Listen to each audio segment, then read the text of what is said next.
ہر قسم کی حمد و ثنا اللہ رب العزت کی ذات کے لیے خاص ہے، اور بے شمار درود و سلام نبی آخر الزمان محمد پاک صلی اللہ علیہ وسلم کی ذات پاک پر۔ مشہور حدیث ہے، صحیح ابن حبان کے حوالہ سے علامہ البانی رحمہ اللہ نے اس حدیث کو صحیح کہا ہے کہ ایک دن نبی پاک صلی اللہ علیہ وسلم ممبر پر تشریف لاتے ہیں اور 3 مرتبہ آپ علیہ الصلاۃ والسلام آمین کہتے ہیں۔ صحابہ کرام آپ سے سوال کرتے ہیں کہ اللہ کے رسول صلی اللہ علیہ وسلم جی، آج آپ نے ممبر پر جلوہ گر ہو کے 3 مرتبہ آمین کہا ہے۔ آپ علیہ الصلاۃ والسلام صحابہ کے سوال پر ان کو بتلاتے ہیں کہ ان جبریل اتانی، اے میرے صحابہ، آج میرے پاس ایک آنے والا آیا، جبریل تشریف لائے، اور انہوں نے آ کر کے 3 بد دعائیں کی، اور ہر بد دعا پر مجھے آمین کہنے کا کہا، تو میں جبریل کے کہنے پر ان بد دعاؤں پر آمین کہتا چلا گیا۔ پہلی بد دعا کیا ہے؟ جبریل نے بد دعا کی، من ادرک شہر رمضان ولم یغفر له فدخل النار فعبادہ اللہ، کہ اللہ کے پیغمبر صلی اللہ علیہ وسلم جی، جو بندہ رمضان کا مہینہ پائے اور اس کی مغفرت نہ ہو، وہ بد نصیب مر کے جہنم میں چلا جائے، تو جبریل کے اس کے لیے بد دعا یہ ہے کہ اللہ اس کو اپنی رحمت سے دور کر دے۔ قل آمین، اللہ کے پیغمبر اس پر آپ آمین کہیں کہ اللہ جبریل کی بد دعا کو قبول کر لے۔ آپ فرماتے ہیں قل تو آمین، تو میں نے آمین کہا۔ دوسری بد دعا، من ادرک ابویہ او احدہما فلم یبرہما، اللہ اکبر، بد نصیب آدمی کہ اپنے والدین دونوں کو پایا، یا ان بوڑھوں میں سے اپنے والدین میں سے ایک کو پایا، فلم یبرہما، لیکن اس نے ان کے ساتھ حسن سلوک نہیں کیا، ان کی خدمت کر کے، ان کے دل جیت کر کے، ان کو راضی کر کے اللہ کی رضا کو اس نے حاصل نہیں کیا، فمات، یہ مرا، فدخل النار، جہنم میں داخل ہوا۔ فرمایا جبریل نے فابعدہ اللہ، اس بد نصیب کو بھی اللہ اپنی رحمت سے دور کر دے۔ اور اس بد دعا پر قل آمین، اے آمنہ کے لال آپ آمین کہیے۔ آپ علیہ السلام فرماتے ہیں فقلت آمین، میں نے آمین کہا۔ پھر جبریل نے ایک اور بات کہی، ایک اور بد دعا، فرمایا من ذکرت عندہ، وہ بندہ جس کے سامنے آپ علیہ السلام کا پاک تذکرہ کیا جائے، ولم یصلی علیہ، لیکن وہ بد نصیب آپ پر درود نہ پڑے، فمات فدخل النار، مرے جہنم میں جائے، فعبادہ اللہ، اللہ اس کو بھی اپنی رحمت سے دور کر دے، اس پر بھی آپ آمین کہیں۔ آپ علیہ السلام فرماتے ہیں فقلت آمین، میں نے اس پر بھی آمین کہا۔ یعنی میرا آمین کہنا کس لیے ہے کہ سید الملائکہ نے 3 بد دعائیں کی ہیں، اور اس کی ان دعاؤں پر سید الانبیاء نے آمین کہا ہے۔ مجھے یہ بتلائیے، سوچئے ذرا، اور سوچ کر کے اس بات کو ذرا اپنے ذہن کے اندر لائیے کہ جس بندے کے خلاف بد دعا کرنے والا سید الملائکہ ہے، اور اس کی بد دعا پر آمین کہنے والے آمنہ کے لال سید الانبیاء ہیں، مجھے یہ بتلائیے اس آدمی کے ناکام اور نامراد ہونے میں کوئی شک اور شبہ ہے؟ یقین جانیے وہ بندہ بڑا بد نصیب ہے کہ جس کو آپ علیہ السلام کی سید الملائکہ کی بد دعا لگ گئی۔ اسی طرح کی حدیث ترمذی میں بھی ہے، یعنی اس بندے کے حوالہ سے کہ جو رمضان سے فائدہ نہیں اٹھاتا، خصوصاً اپنے گناہوں کی بخشش طلب نہیں کرتا، فرمایا راغم انف رجل، اس بندے کا ناک خاک آلود ہو، یعنی اس بندے کے لیے تباہی، بربادی، افسوس ہے، حسرت، افسوس ہے اس پر، اس پر داخلہ علیہ رمضان، کہ جس کی زندگی میں رمضان آیا، ثم انسلخ، یہ قیمتی گھڑیاں آئیں اور آ کر کے گزر گئیں، قبل ان یغفر لہ، اس کی مغفرت نہ ہو سکی، اس کی مغفرت سے پہلے یہ مغفرت کو حاصل کرنے کا موقع اللہ نے جو دیا تھا یہ گزر گیا۔ اسی طرح سے ادب المفرد کے اندر ایک حدیث ہے، وہی حدیث جو آپ نے پہلے نمبر پر سنی ہے، لیکن اس کے الفاظ تھوڑے مختلف ہیں۔ آپ علیہ السلام فرماتے ہیں کہ جبریل نے بد دعا کی. جبریل نے کہا شقی عبد ادرک رمضان، وہ بندہ بڑا ہی بدبخت ہے جس کی زندگی میں رمضان آیا، فانسلخ، اور وہ رمضان آ کر کے گزر گیا، ولم یغفر لہ، اور اس کی مغفرت نہیں. حضرات یہ رمضان بہت کچھ کمانے کا موقع ہے، یہ نیکیوں کا سیزن ہے، اور اس کے ساتھ ساتھ یہ اپنے نامہ اعمال کو گناہوں سے پاک کرنے کا بڑا عظیم ہمارے لیے موقع ہے. جو بندہ اس موقع پر استغفار کرتا ہے، اپنے رب سے اپنے گناہوں کی معافی طلب کرتا ہے، یقین جانیے اس کی زندگی میں رمضان کے آنے سے فائدہ ہوا، اس نے رمضان سے کچھ حاصل کیا. اور یہاں پر یہ بھی یاد رکھیں کہ اگر بندہ استغفار کرتا ہے، اپنے رب سے گناہوں کی بخشش طلب کرتا ہے، رمضان کے مقصد کو تو اس نے پایا ہی پایا ہے. استغفار کی برکت سے وہ گناہوں کی مغفرت کے علاوہ بھی بے شمار فائدے حاصل کر لیتا ہے. اللہ اکبر. اس لیے محترم بھائیوں، رمضان تقریباً 1/3 سے زیادہ گزر چکا. اب ہمیں باقی کے دنوں میں مزید کوشش کرنی ہے. پچھلے دنوں میں بھی امید ہے کہ ہم نے کوشش کی ہوگی. اللہ رب العزت ہمارے کیے ہوئے اعمال کو، ہماری کی ہوئی دعاؤں کو قبول فرمائے. لیکن آنے والے دنوں میں ہم نے کمر ہمت کسنی ہے، مزید اپنے رب سے انعامات حاصل کرنے ہیں، باقی عملوں کے ساتھ ساتھ استغفار کرنا ہے. آج کے خطبہ میں استغفار کے حوالہ سے پہلے اس کے کچھ فوائد آپ کے سامنے ذکر کروں گا، اور پھر اس کے حوالہ سے کچھ مزید باتیں آپ کے گوش گزار کرنے کی انشاءاللہ ذکر کروں گا. استغفار کا ایک بہت بڑا اور سب سے پہلا فائدہ جو میں آپ کے سامنے ذکر کرنا چاہتا ہوں وہ یہ ہے کہ استغفار کی برکت سے، یعنی اگر ہم اللہ رب العزت سے اپنے گناہوں کی بخشش طلب کریں، اس کے سامنے ندامت کے آنسو بہائیں، اس کے در پر آ جائیں، اس کے سامنے جھولیوں کو پھیلا لیں اور اس سے کہیں کہ اللہ تیرے بندے ہیں، تجھ کو ناراضگی کرنے والے کام کر بیٹھتے ہیں، اے اللہ ہمارے گناہوں پر معافی کا قلم پھیر دے. اگر ہم اپنے رب سے معافی چاہتے ہیں، استغفار کرتے ہیں، تو اس کے فائدوں میں سے ایک بہت بڑا فائدہ یہ ہے کہ اللہ استغفار کی برکت سے انسان کے نامہ اعمال کو گناہوں سے پاک کر دیتے ہیں. اللہ اکبر. فرمایا وَمَن يَعْمَلْ سُوءًا أَوْ يَظْلِمْ نَفْسَهُ، جو بندہ کوئی برا کام کر بیٹھتا ہے، کوئی پاپ کما بیٹھتا ہے، کوئی گناہ کر لیتا ہے، کوئی جرم کر لیتا ہے، اپنی جان کے اوپر ظلم ڈھا بیٹھتا ہے، ثُمَّ يَسْتَغْفِرِ اللَّهُ، پھر وہ اپنے رب سے استغفار کرتا ہے، اپنے رب سے معافی مانگتا ہے، ندامت کے آنسو بہاتا ہے، اپنے رب کے در کے ساتھ چمٹ جاتا ہے کہ اللہ مجھے معاف کر دے. ایک انسان ہونے کے ناطے، خطا کا پتلا ہونے کے ناطے غلطی کر بیٹھا ہوں، اے اللہ تجھ سے معافی طلب کرتا ہوں. جو اللہ رب العزت سے استغفار کرتا ہے، فرمایا یجد اللہ غفور الرحیم، وہ اللہ رب العزت کو بہت بخشنے والا بھی پاتے اور بہت رحم کرنے والا بھی پاتا ہے. یعنی استغفار کی برکت سے اللہ رب العزت انسان کو بخش دیتے ہیں اور اس کے اوپر اپنے رحمتوں کی برکہ نازل کرتے ہیں.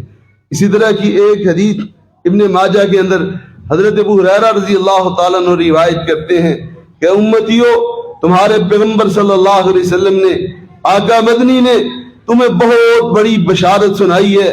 فرمایا لو اخطأتم، اگر تم گناہ کرو، غلطیاں کرو، ٹھوکریں کھاؤ، اگر اب کو ناراض کرنے والے کام کرو، اور اتنے کرو کہ تمہارے یہ گناہ حتی تبلغ خطایاکم السماء، اے اولاد آدم، فرمایا میری امت اگر تم گناہ کرو اور اتنے زیادہ گناہ کرو کہ تمہارے یہ گناہ، تمہارے یہ پاپ آسمان کی بلندیوں تک پہنچ جائیں، ثم تبتم، لیکن پھر تم ہوش کے ناخن لو، پھر تم جاگ جاؤ، بیدار ہو جاؤ، اپنے جرموں کا احساس کر لو، اپنے اندر احساس زیاں پیدا کر لو، اللہ رب العزت سے معافی مانگو، تو اللہ تاب علیکم، اللہ رب العزت تمہاری توبہ کو قبول کریں گے. اللہ توبہ کو قبول کر کے تمہارے گناہوں کو معاف کر دیں گے.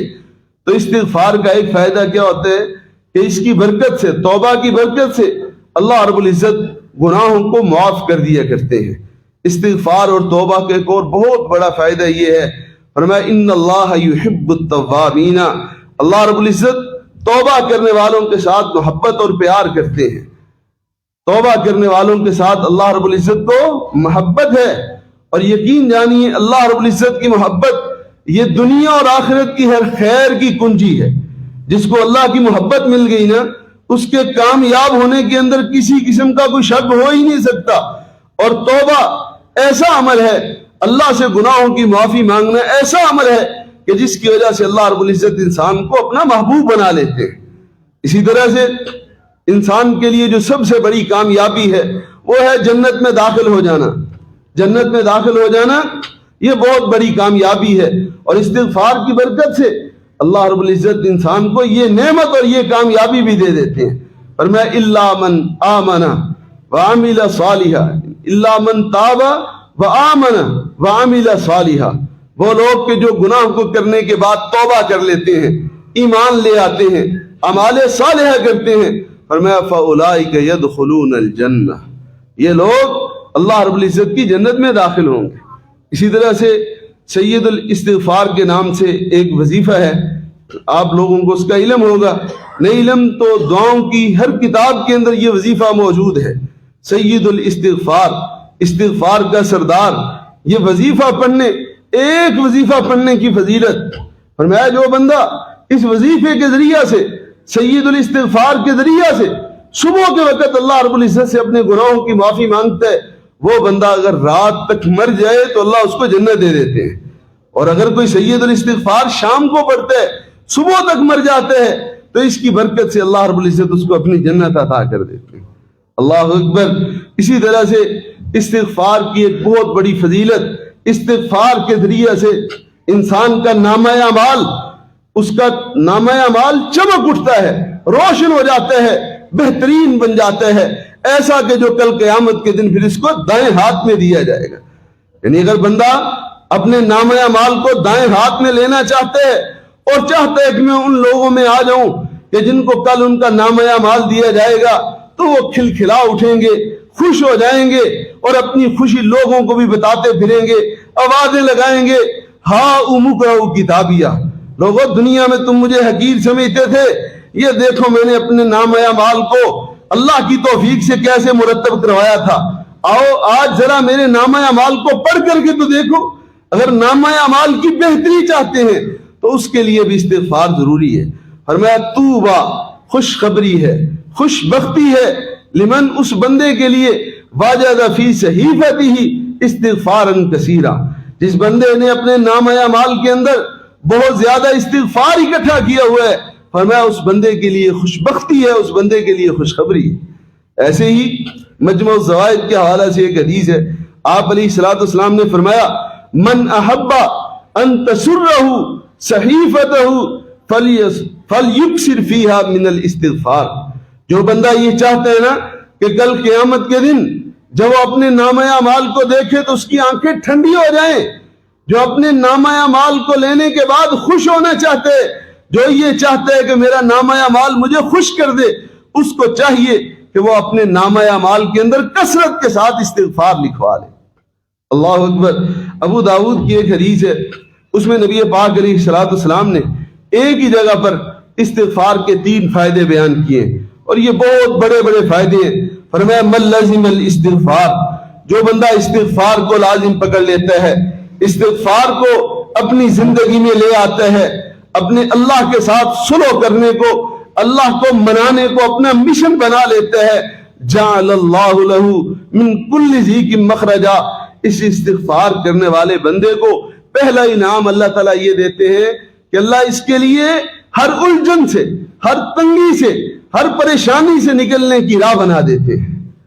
اللہ اکبر. ومن کل ہم فرجا, اللہ اس کے لیے ہر پریشانی سے, ہر دکھ دینے والی چیز سے, ہر پریشان کرنے والی چیز سے اللہ اس کے لیے نکلنے کا راستہ بنا دیتے ہیں.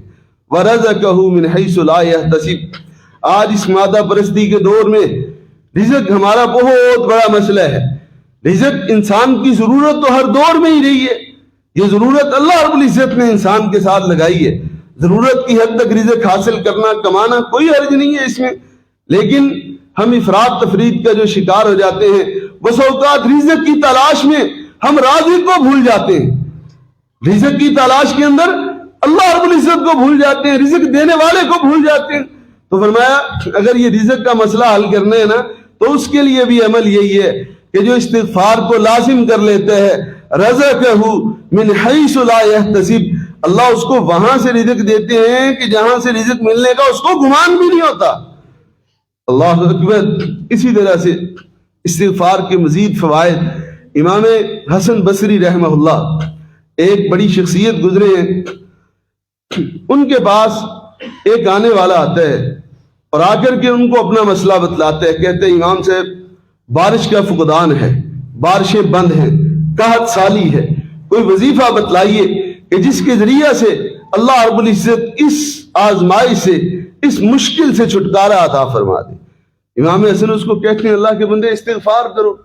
ایک اور آتا ہے، وہ کہتا ہے جی بے اولاد ہوں، اولاد سے دامن خالی ہے، کوئی وظیفہ بتلائیں کہ اللہ رب العزت مجھ کو اولاد عطا فرما دے، کہتے ہیں استغفار کرو۔ ایک اور آنے والا آتا ہے، وہ کہتے ہیں جی کنگال ہوں، کلاش ہوں، محتاج ہوں، فقیر ہوں، پلے کچھ نہیں ہے، میں محتاجگی کی زندگی بسر کر رہا ہوں، کوئی وظیفہ بتلائیے جس کی وجہ سے اللہ رب العزت مالا مال کر دے۔ فرماتے ہیں بھی اللہ کے بندو، اللہ کے بندے استغفار کرو۔ ایک اور آنے والا آتا ہے، کہتے ہیں جی حضرت زمین بنجر ہو چکی ہے، کوئی وظیفہ بتلائیے کہ جس کے ذریعہ سے اللہ زمین کو سرسبز و شاداب کر دے، زمین کے اندر لہلہاتی کھیتیاں اگ پڑے، اس کو بھی کہتے ہیں کہ بھی استغفار کرو۔ اب مختلف لوگ آئے، مختلف اپنے مسئلے، مختلف پریشانیاں بتلائیں، لیکن امام صاحب نے حل سب کو ایک ہی بتلایا ہے کہ اللہ کے بندو استغفار کرو۔ اب مجلس میں بیٹھے ہوئے شاگرد پوچھتے ہیں کہ استاد جی آپ کے پاس آنے والے مختلف لوگ آئے، انہوں نے آ کے آپ کو اپنے مختلف مسئلے بتائے، لیکن حل آپ نے سب کو ایک ہی بتلایا ہے کہ استغفار کرو۔ تو امام صاحب کہتے ہیں کہ اللہ کے بندو ان سارے مسئلوں کا یہ حل میں نے اپنی طرف سے نہیں بتلایا، اللہ کے قرآن کو سورہ نوح کو کھولیے، حضرت نوح علیہ السلام اپنی قوم کو کہتے ہوئے نظر آتے ہیں فَقُلْتُ اسْتَغْفِرُوا رَبَّكُمْ إِنَّهُ كَانَ غَفَّارًا۔ حضرت نوح اپنے رب کو جب اپنی قوم کی شکایت کرتے ہیں نا، پیچھے ساری بات کا ذکر ہوا ہے، حضرت نوح علیہ السلام کہتے ہیں ربی انی دعوت قومی لیلا ونہارا، اے اللہ میں نے اپنی قوم کو دن کو بھی دعوت دی ہے، رات کو بھی دعوت دی ہے۔ آگے پھر قوم کے رویوں کا ذکر ہے کہ اللہ میں نے جب بھی ان کو دعوت دی، انہوں نے اپنی انگلیاں اپنے کانوں کے اندر ٹھونس لی، انہوں نے اپنے آپ کو چھپا لیا، یہ اڑ گئے، یہ تکبر پر اترے ہوئے ہیں، بہت بڑے متکبر ہیں۔ اور اے میرے اللہ جب انہوں نے اپنی انگلیاں اپنے کانوں کے اندر ٹھونسی تو میں نے ان مجرم لوگوں کو بلند آواز کے ساتھ بھی دعوت دی، اللہ اکبر۔ پھر میں نے ان کو اعلانیہ دعوت دی، میں نے ان کو چھپا کر کے دعوت دی، یعنی ان مجرموں کے حوالے سے اپنے رب کو شکایت کر رہے ہیں اور کہہ رہے ہیں کہ اے میرے رب میں نے تو اپنی قوم کو کھل کر کے بتلایا تھا کہ استغفروا ربکم، لوگوں اپنے رب سے اپنے گناہوں کی بخشش طلب کر لو۔ ٹھیک ہے 950 سال تک تم نے میری بات کو نہیں مانا، لیکن ابھی بھی وقت گزرا نہیں ہے، عذاب کے آنے سے پہلے پہلے مہلت باقی ہے۔ استغفروا ربکم، اپنے رب سے استغفار کرو، انہ کان غفارا، وہ پاپوں کو دھو دیا کرتے ہیں، بہت بخشنے والی وہ ذات ہے۔ اللہ اکبر۔ اے میرے رب میں نے ان کو کہا کہ اپنے رب سے استغفار کرو، وہ بہت بخشنے والا ہے، اور اگر استغفار کرو گے تو وہ تمہیں دے گا کیا؟ یرسل السماء علیکم مدرارا، وہ موسلا دار بارش نازل کر دے گا تم پر، وَيُمْدِدْكُمْ بِأَمْوَالٍ وَبَنِينَ، وہ تم کو مال بھی دے گا، تم کو اولاد بھی دے گا، وَيَجْعَلْ لَكُمْ جَنَّاتٍ، تمہیں باغات بھی دے گا، وَيَجْعَلْ لَكُمْ أَنْهَارًا، اور وہ تمہارے لیے نہریں بھی جاری کر دے گا۔ یعنی ایک عمل استغفار کی وجہ سے اللہ رب العزت تمہیں بے شمار فائدوں سے نوازے گا، بارشیں بھی ہوں گی، اولاد بھی ملے گی، مال بھی ملے گا، باغات بھی ملیں گے، اور اللہ تمہارے لیے نہریں بھی جاری کر دیں گے۔ حضرات استغفار اس عمل کے بڑے فوائد ہیں۔ اس کا ایک بہت بڑا فائدہ اللہ رب العزت قرآن مقدس میں ارشاد فرماتے ہیں ما کان اللہ معذبہم وہم یستغفرون، کہ لوگ جب تک استغفار کرتے رہتے ہیں تب تک اللہ رب العزت ان کو عذاب نہیں دیتا، تب تک اللہ رب العزت ان کو عذاب نہیں دیتا۔ اس آیت کا اس سے پہلے والا جو حصہ ہے وہ بھی آپ کے سامنے پڑھ کر کے اپنے عقیدے کا بھی اظہار کیے دیتا ہوں۔ پیارے پیغمبر علیہ الصلوۃ والسلام کو مخاطب کر کے اللہ تعالیٰ کہتے ہیں وما كان الله ليعذبهم وانت فيهم، کہ پیارے پیغمبر علیہ الصلوۃ والسلام جب تک آپ ان کے اندر موجود ہیں تب تک آپ کے وجود کی برکت سے اللہ رب العزت ان کو عذاب نہیں دے گا۔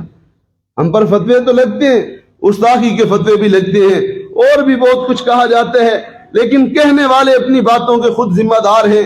کل قیامت کے دن نامہ اعمال کھلیں گے، ہر کسی کے اعمال اللہ کے سامنے پیش ہوں گے، کسی نے جو بھی بات کی ہے اس بات کا اس کو جواب دینا پڑے گا۔ ہم پر فتوے لگتے ہیں گستاخی وغیرہ کے، جبکہ ہمارے نزدیک پیغمبر کا مقام، آپ علیہ الصلوۃ والسلام کی حیثیت اور شان یہ ہے کہ ہم یہ سمجھتے ہیں کہ ہمارے پیغمبر کا وجود ہمارے جیسا کہاں ہوگا، کہتے ہیں جی بڑے بھائی جیسا سمجھتے ہیں۔ اللہ کے بندو، ہم یہ کہتے ہیں کہ آپ علیہ الصلوۃ والسلام بشر تھے، انسان تھے، لیکن عام انسانوں جیسے انسان نہیں تھے۔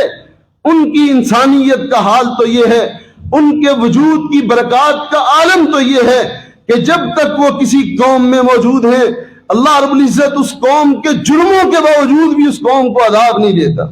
اور ایسی دوسری چیز جو ہمارے موضوع سے تعلق رکھتی ہے وہ یہ ہے کہ اللہ فرماتے ہیں وَمَا كَانَ اللَّهُ مُعَذِّبَهُمْ وَهُمْ يَسْتَغْفِرُونَ، کہ لوگ جب تک استغفار کرتے رہتے ہیں، اپنے رب کو منانے میں لگے رہتے ہیں، ٹھوکر کھانے کے بعد جب تک سنبھلتے رہتے ہیں، اللہ رب العزت ان لوگوں کو عذاب نہیں دیتا۔ استغفار کی برکت سے بندہ عذاب سے بھی بچ جایا کرتا ہے۔ اور اسی طرح سے استغفار کا ایک اور بہت بڑا فائدہ یہ ہے کہ استغفار کی وجہ سے بندے کا دل پاک ہو جاتا ہے، دل صاف ہو جاتا ہے، دل کے اندر جو میل جمع ہوئی ہوتی ہے استغفار کی برکت سے وہ نکل جاتی ہے۔ دل کے اوپر جو زنگ چڑھا ہوا ہوتا ہے استغفار کی وجہ سے اللہ رب العزت اس زنگ کو اتار دیا کرتے ہیں۔ یہ بات بھی میں اپنی طرف سے نہیں کہہ رہا، فرمایا ان العبد اذا اخطا خطیۃ نکتت فی قلبہ نکتۃ سوداء، کہ آدمی جب گناہ کرتا ہے تو آپ علیہ الصلوۃ والسلام فرماتے ہیں کہ گناہ کی وجہ سے اس کے دل کے اوپر ایک سیاہ نقطہ لگا دیا جاتا ہے۔ اللہ اکبر، دل کے اوپر کالک شروع ہو جاتی ہے، ایک کالا نقطہ لگ جاتا ہے۔ فَإِذَا هُوَ نَزَعَ وَاسْتَغْفَرَ وَتَابَ، فرمایا اگر گناہ کرنے کے بعد انسان سنبھل جاتا ہے، ٹھوکر کھانے کے بعد وہ سنبھل جاتا ہے، رب کو ناراض کرنے کے بعد اس کو احساس ہو جاتا ہے، اپنے گناہ سے باز آ کر کے اللہ سے توبہ اور استغفار کرتے ہیں، تو اس استغفار کی برکت سے کیا ہوتا ہے؟ فرمایا سُکِلَ قَلْبُهُ، اس کا دل صاف کر دیا جاتا ہے۔ وہ جو سیاہ ڈاٹ لگا تھا، سیاہ نقطہ لگا تھا، دل سے اس کو صاف کر دیا جاتا ہے۔ اور اگر بندہ گناہ کرنے کے بعد بھی سدھرتا نہیں ہے تو فرمایا اس کے دل کے اوپر نقطے لگتے چلے جاتے ہیں، حتیٰ تعلو قلبہ، حتیٰ کہ یہ کالک اور یہ زنگ انسان کے سارے دل کے اوپر چھا جاتے ہیں۔ انسان کی برائیاں دل کو زنگ آلود کر دیتی ہیں، جیسا کہ قرآن مقدس میں اللہ رب العزت ارشاد فرماتے ہیں۔ اس حدیث کے بعد آپ علیہ الصلوۃ والسلام نے بھی یہ آیت پڑھی، فرمایا کلا بل ران علی قلوبہم ما کانوا یکسبون، کہ ان کے اعمال، ان کے گناہ ان کے دلوں کے اوپر زنگ بن کر کے چھا چکے ہیں۔ اللہ اکبر، ان کے گناہ ان کے دل کے اوپر زنگ لگا چکے ہیں، گناہوں کی وجہ سے ان کے دل زنگ آلود ہو گئے۔ تو گناہ دل کو زنگ آلود کر دیا کرتے ہیں، اور اس زنگ کو اتارنے کا طریقہ یہ ہے، اس میل کو صاف کرنے کا طریقہ یہ ہے، دل کو غفلت سے بیدار کرنے کا طریقہ یہ ہے کہ انسان اللہ رب العزت سے استغفار کرے۔ استغفار کا ایک اور بہت بڑا فائدہ یہ ہے کہ استغفار کی برکت سے رکی ہوئی دعائیں اللہ کے دربار میں چلی جاتی ہیں، رکی ہوئی دعائیں اللہ رب العزت کے پاس آسمانوں سے پار پہنچ جاتی ہیں۔ بس اوقات ایسے ہوتا ہے کہ ہم دعا کرتے ہیں، اپنے حساب سے بڑے اچھے سے کرتے ہیں، اپنے حساب سے ہم نے کمال کر دیا، لیکن ہوتا کیا ہے کہ اس دعا کے پروں کو کاٹنے کے لیے ہمارے نامہ اعمال کے اندر گناہ موجود ہوتے ہیں۔ کچھ ایسی ہماری سیاہکاریاں ہوتی ہیں کہ جو دعا کو اوپر پرواز نہیں کرنے دیتی۔ جیسے ہی ہم استغفار کرتے ہیں، استغفار کی برکت سے ساری رکاوٹیں ہٹ جاتی ہیں، سارے وہ جو درمیان میں حائل معاملات تھے، چیزیں تھی، وہ ساری دور ہو جاتی ہیں، اور ہماری لبوں کی جنبش سے نکلنے والی پھر دعائیں سیدھی عرش پر پہنچتی ہیں اور اللہ رب العزت ان کو قبول کرتا ہے۔ واقعہ سندن کمزور ہے، لیکن ایک واقعہ بہرحال امام احمد بن حنبل کے حوالہ سے ذکر کیا جاتا ہے کہ امام احمد بن حنبل ایک دن سفر میں ہیں، سفر کرتے کرتے راستے میں رات آ جاتی ہے، رات بسر کرنے کے لیے ایک مسجد میں تشریف لے جاتے ہیں، لیکن جیسے ہی نماز ہوتی ہے مسجد کو بند کرنے کے لیے خادم امام صاحب کو مسجد سے نکلنے کا کہتا ہے۔ امام صاحب مسجد سے نکلتے ہیں اور سوچتے ہیں کہ چلے مسجد میں تو یہ نہیں رہنے دیتا، مسجد کے دروازے کے پاس رہ لیتا ہوں، وہ وہاں سے بھی اٹھا دیتا ہے۔ امام صاحب اپنا تعارف نہیں کرواتے کہ میں کون ہوں، دیکھتے ہیں کہ یہ یہاں نہیں رہنے دیتا، تھوڑی سی پریشانی ہوتی ہے۔ اسی وقت وہاں سے ایک نان بھائی گزر رہا ہے، وہ دیکھتا ہے کہ ایک مسافر ہے، مسجد میں رہنا چاہتا ہے، لیکن خادم اس کو مسجد میں ٹھہرنے کی اجازت دینے کے لیے تیار نہیں ہے۔ وہ اپنی طرف سے آفر کرتا ہے کہ آپ میرے ساتھ چلیے، میں آپ کو اپنے گھر لے جاتا ہوں۔ امام صاحب اس کے ساتھ چل پڑتے ہیں، وہ اپنے ساتھ لے گیا۔ اب امام صاحب اس کا ایک عمل نوٹ کرتے ہیں کہ وہ جو بھی کام کرتا ہے ساتھ میں استغفار کرتا ہے، ہر عمل پر ساتھ یعنی گھر کے کام کاج معاملات وہ بھی دیکھ رہا ہے اور ساتھ اس کے لبوں سے استغفار جاری ہے، کثرت کے ساتھ استغفار۔ امام صاحب جب اس کا یہ عمل دیکھتے ہیں تو اس سے پوچھتے ہیں کہ اللہ کے بندے، تو کثرت کے ساتھ استغفار کر رہا ہے، مجھے بتلا کہ استغفار کی وجہ سے تجھے کوئی فائدہ بھی ہوا؟ وہ کہتا ہے کہ حضرت، میں نے کثرت کے ساتھ اپنے آپ کو استغفار کی جو عادت ڈالی ہے، اس کی برکات میں سے ایک بہت بڑا فائدہ میں نے یہ دیکھا ہے کہ آج تک میں نے اپنے رب کے سامنے جب بھی ہاتھوں کو پھیلایا ہے، میرے رب نے میرے ہاتھوں کو خالی واپس نہیں کیا۔ آج تک اللہ سے جو بھی مانگا ہے میرے رب نے مجھ کو دے دیا، آج تک اللہ سے مانگنے کے بعد میں محروم نہیں رہا۔ ہاں البتہ ایک دعا میری ایسی ہے جو تشنا ہے، ابھی تک قبول نہیں ہوئی، اور وہ دعا یہ ہے کہ میں نے اپنے رب سے یہ التجا کی ہے کہ اللہ، میں اپنی زندگی میں مرنے سے پہلے وقت کے محدث کو احمد بن حنبل کو اپنی جیتی آنکھوں کے ساتھ دیکھنا چاہتا ہوں۔ امام صاحب کہتے ہیں اللہ کے بندے، یہ جو تیری تشنا دعا تھی، آج تیرے رب نے تیری اس دعا کو بھی قبول کر لیا ہے۔ مجھے ہی یہ دنیا احمد بن حنبل کے نام سے جانتی ہے، میں ہی احمد بن حنبل ہوں۔ اللہ اکبر، بے شمار فائدوں والا یہ عمل اللہ رب العزت قرآن مقدس میں حکماً ہم کو کہتے ہیں، وَتُوبُوا إِلَى اللَّهِ جَمِيعًا أَيُّهَا الْمُؤْمِنُونَ، کیا ایمان والو، اگر ایمان میں پختہ ہو، اگر ایمان میں مخلص ہو، اگر ایمان کے مضبوط ہو، اگر ایمان کی وجہ سے اللہ کی محبت کی چاشنی کو تم نے چکھ رکھا ہے، تو پھر اللہ رب العزت تم کو یہ حکم دیتے ہیں کہ ایمان والو، سارے کے سارے اپنے رب سے توبہ کرو، اور اس توبہ میں اس ذات کا کوئی فائدہ نہیں ہے، فرمایا توبہ کرو، کیوں؟ لعلکم تفلحون، تاکہ تم کو فوز و فلاح مل سکے۔ یعنی توبہ کی وجہ سے اللہ رب العزت انسان کو کامیاب کر دیتے ہیں۔ دیکھیے نا، پیارے پیغمبر علیہ السلام کی حدیث پاک بھی ہے کہ من کان للہ کان اللہ لہ، جو اللہ کا ہو جاتے ہیں اللہ اس کے ہو جاتے ہیں۔ جس نے اپنے رب کے ساتھ پکی سلوک کی ہوئی ہے، جو اپنے رب کا بنا ہوا ہے، جو چھوٹی چھوٹی لغزشوں پر بھی اپنے رب سے معافیاں مانگتے، مجھے بتلائیے اس کا رب بھلا اس کو ضائع ہونے دے گا، ناکام ہونے دے گا، نامراد ہونے دے گا؟ ایسے ہو ہی نہیں سکتا۔ اگر ہم اللہ کے در سے مخلص ہو جاتے ہیں تو اس میں ہمارا فائدہ ہے۔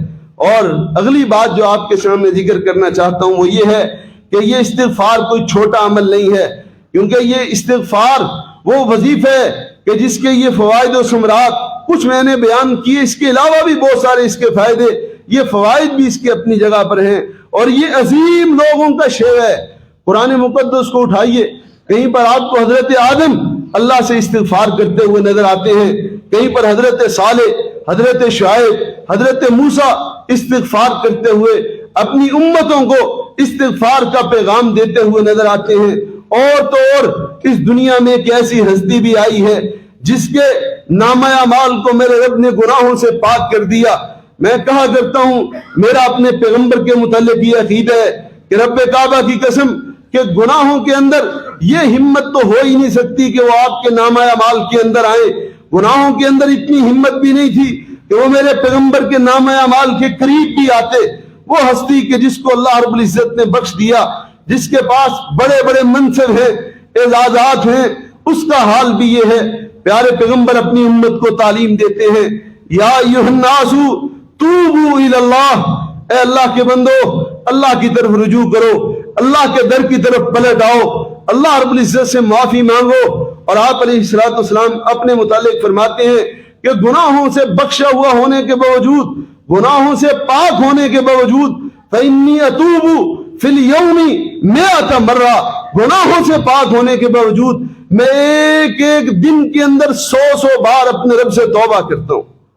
اللہ اکبر, یہ عظیم لوگوں کا شیوہ ہے. اللہ جب قرآن میں اپنے اولیاء کا ذکر کرتے ہیں نا, تو ان کی صفتوں کو ذکر کرتے ہوئے درمیان میں اس صفت کا بھی تذکرہ کرتے ہیں کہ وَبِالْأَسْحَارِ هُمْ يَسْتَغْفِرُونَ, کہ جو میرے بندے ہیں, عباد الرحمن ہیں, جن کا میرے ساتھ سچی محبت کا رشتہ ہے, ان کا حال یہ ہے کہ دن کو تو اپنے رب سے مغفرت مانگتے ہی مانگتے ہیں, راتوں کو بھی جب ان کی آنکھیں کھلتی ہیں, بیدار ہوتے ہیں, سحری کے وقت بھی وہ اللہ کے بندے, فرمایا میرے وہ بندے مجھ سے استغفار کرتے ہیں, اپنے گناہوں کی بخشش طلب کرتے ہیں, میرے ساتھ سلو کرنے کی توجہ میں لگے رہتے ہیں. یہ عظیم لوگوں کا شیوہ ہے. حضرات, یہ بڑا فائدہ مند عمل ہے, لیکن یقین جانیے اگر ہم استغفار کر کے فائدہ نہیں کماتے تو مجھے یہ بتلائیے کہ اگر ہم فائدے میں نہیں ہوں گے تو پھر کس چیز میں ہوں گے؟ نقصان میں ہوں گے نا. استغفار کا مطلب ہے اپنے نامہ اعمال کو گناہوں سے پاک کر لینا. اگر ہم نے اپنے نامہ اعمال کو گناہوں سے پاک کر لیے ہے تو ہم کامیاب و کامران ہیں, اور اگر نامہ اعمال کے اندر گناہ ہیں تو یقین جانیے بہت بڑے بد نصیب. گناہ بڑا نقصان کرتے ہیں, بیڑا غرق کر دیتے ہیں, تباہ و برباد کر دیتے ہیں. ان گناہوں کی وجہ سے اگر استغفار نہیں کیا, نامہ اعمال کے اندر گناہ موجود ہے, تو ان گناہوں کی وجہ سے شیطان ہم پر اپنا تسلط جما لیتا ہے, دل زنگ آلود ہو جاتا ہے, برکتیں چھن جاتی ہیں, رزق سے, پاک رزق, طیب رزق سے انسان محروم ہو جاتا ہے. آپ یہ سوچ سکتے ہیں کہ بعض لوگ بغیر استغفار کے بڑے مالا مال ہیں. اللہ کے بندوں, میں کہہ رہا ہوں کہ انسان استغفار نہ کرنے کی وجہ سے, اپنے گناہوں کی وجہ سے طیب اور پاک رزق سے انسان محروم ہو جاتا ہے. اسی طرح سے استغفار نہ کرنے کی وجہ سے نامہ اعمال, اگر آپ کی زندگی میں نامہ اعمال کے اندر اگر زندگی کے اندر گناہ باقی رہ گئے تو ان گناہوں کی وجہ سے سکھ اور چین چھن جاتا ہے. اللہ رب العزت بندے سے ناراض ہو جاتے ہیں, اللہ کے ہاں انسان کی قدر و قیمت ختم ہو جاتی ہے. بلکہ قرآن مقدس میں ایک ایک نقصان کا کیا ذکر کروں, اللہ رب العزت نے ایک بڑے آسان سے انداز میں ہم کو بات سمجھائی ہے. فرمایا وما اصابکم من مصیبت فبما کسبت ایدیکم. اللہ کے بندو یاد رکھ لو, تمہاری زندگی کی جتنی بھی الجھنیں ہیں, جتنی بھی پریشانیاں ہیں, تمہارے جتنے بھی دکھ ہیں, جتنے بھی غم اور رنج ہیں, جتنے بھی آلام ہیں, ان ساری مصیبتوں کی اگر کوئی وجہ ہے تو وہ تمہارے اعمال اور گناہ ہیں. یعنی یہ گناہ بڑا نقصان کرتے ہیں. ان کی وجہ سے انسان کی زندگی اجیرن بن جاتی ہے, اور بس اوقات اگر بندہ ہوش کے ناخن نہ لے, اپنے رب کی طرف رجوع نہ کرے, تو یہ گناہ ہم کو دنیا کے اندر ہلاک بھی کروا دیتے ہیں. اللہ کے قرآن کو پڑھیے, اللہ نے قرآن مقدس میں کئی ساری جگہوں پر پچھلی ہلاک ہونے والی قوموں کا ذکر کیے ہے, ان کی تباہی کا ذکر کیا.